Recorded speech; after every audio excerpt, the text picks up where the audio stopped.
Alors, fort de ces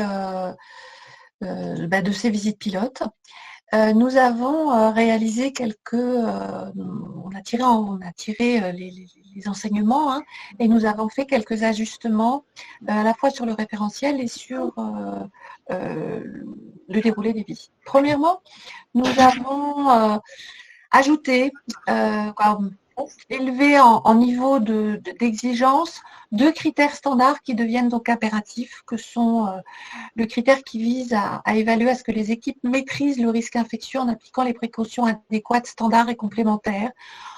On s'est aperçu que c'était quelque chose qui était important, et par rapport aux observations, notamment des experts visiteurs, la nécessité de renforcer le niveau d'exigence sur ce critère. Et puis également sur la prise en charge des urgences vitales pour évaluer qu'elle est bien maîtrisée dans l'enceinte de l'établissement.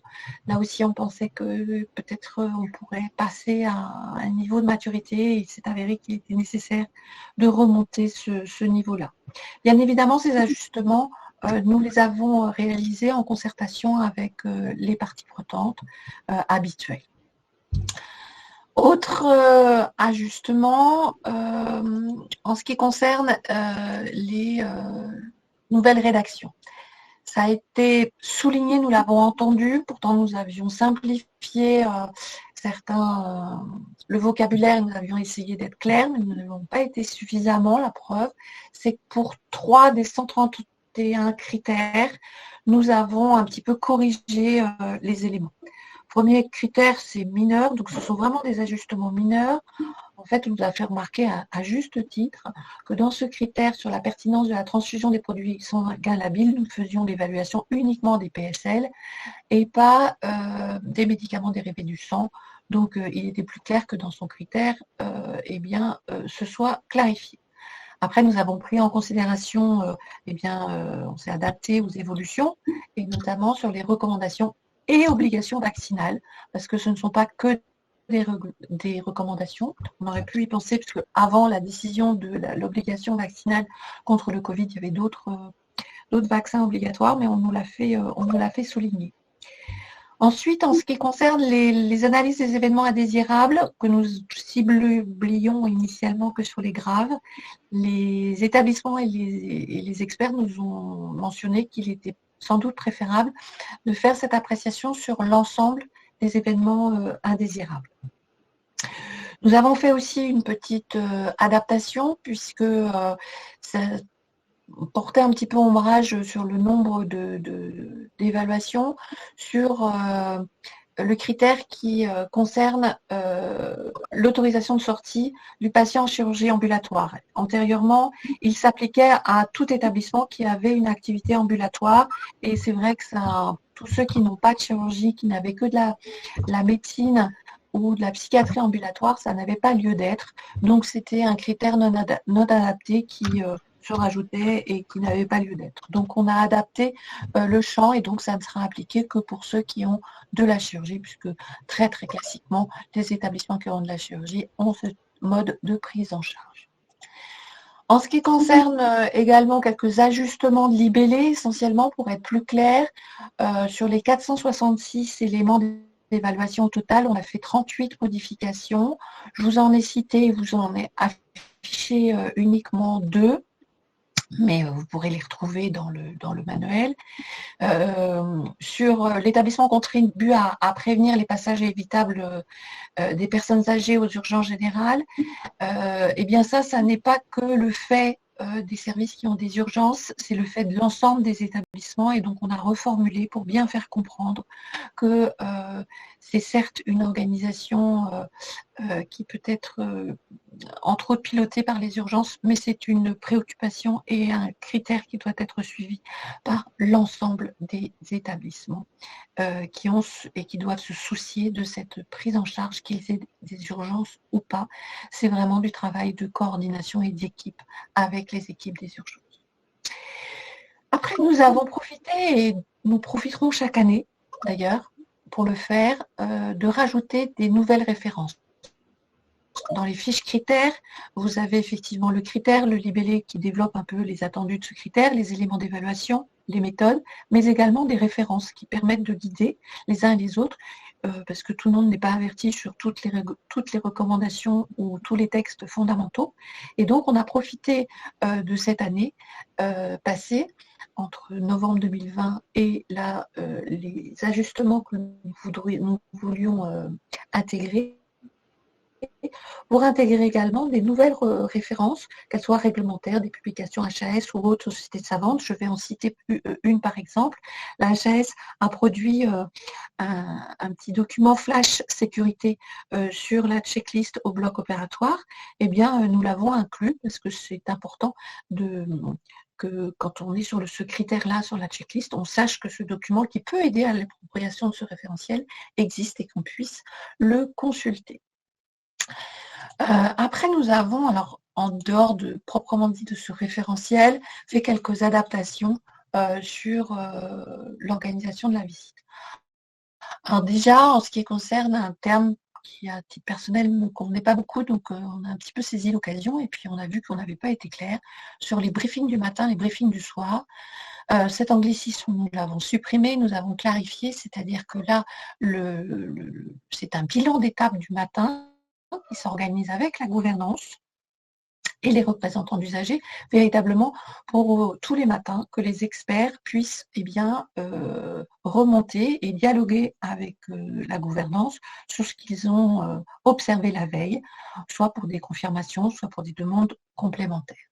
Et en ce qui concerne le soir, là pour le coup, c'est vraiment un calage de calendrier, donc la gouvernance n'a pas besoin d'être là.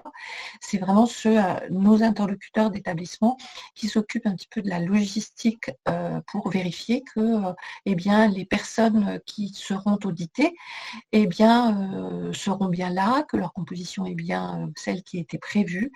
Et s'il y a quelques petits calages nécessaires en cours de visite, parce qu'il y a toujours des aléas, de nécessité de modifier certains horaires, et bien c'est à ce moment-là que cela se passe. En ce qui concerne le choix des patients traceurs, c'est vrai que nous, dans ces visites pilotes, en fait, nous demandions la liste des patients présents et les experts désignaient les patients traceurs, les patients qui allaient faire l'objet de la méthode patient-traceur. On va modifier, c'est-à-dire que on va demander effectivement la liste des patients présents en demandant quelques informations pour que l'expert puisse être guidé sur la pathologie principale et quelques caractéristiques, notamment de son âge, par exemple. Mais en ce qui concerne une fois qu'il sera doté, il ira dans cette unité et il ira lui-même demander le consentement au patient pour choisir le patient sans que ce soit une préparation dans la nuit ou ce genre de choses. Ça n'avait pas lieu. Également, sur certaines choses qui étaient écrites mais qui méritaient d'être précisées, en ce qui concerne l'intégration des présidents du CLIN, du CLUD, du pharmacien dans les audits système, pour que systématiquement, ce soit des acteurs qui soient conviés lors de ces audits. Et puis aussi la révision des supports pour la réunion d'ouverture et de restitution. Là aussi, on a clarifié parce qu'il y avait quelque chose qui n'était pas forcément clair pour les établissements entre l'éligibilité et ce qui allait se passer après. Donc voilà, tous ces... Madame Chevrier, excusez-moi, nous avons le docteur Roumégou qui nous a rejoint. Oui. Je crois qu'elle est en formation en plus actuellement, elle anime une formation. Donc si on peut lui passer la parole et on reprendra ensuite donc votre présentation. Je propose de poursuivre donc sur les évolutions et la slide qui va vous être présentée, juste pour vous dire que l'ajustement du référentiel est en ligne depuis quelques jours, même quelques semaines. Et donc, dans cette version du mois de septembre 2021, vous verrez intégrer dans les premières pages la liste de toutes les modifications par rapport à la version de novembre 2020. Donc, on vous a détaillé toutes les modifications qui ont été apportées.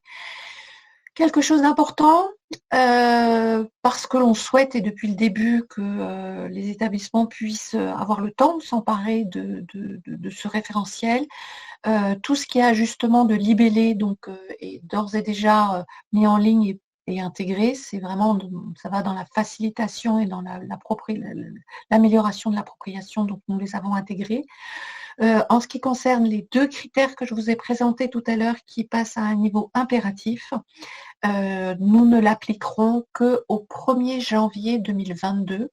Donc, ils sont mentionnés dans ce nouvelle version, mais au cours des visites, nous ne les appliquerons qu'à partir du 1er janvier pour que les établissements qui ont leur visite dans les prochaines semaines ne soient pas perturbés par rapport à cette introduction ou renforcement d'exigences.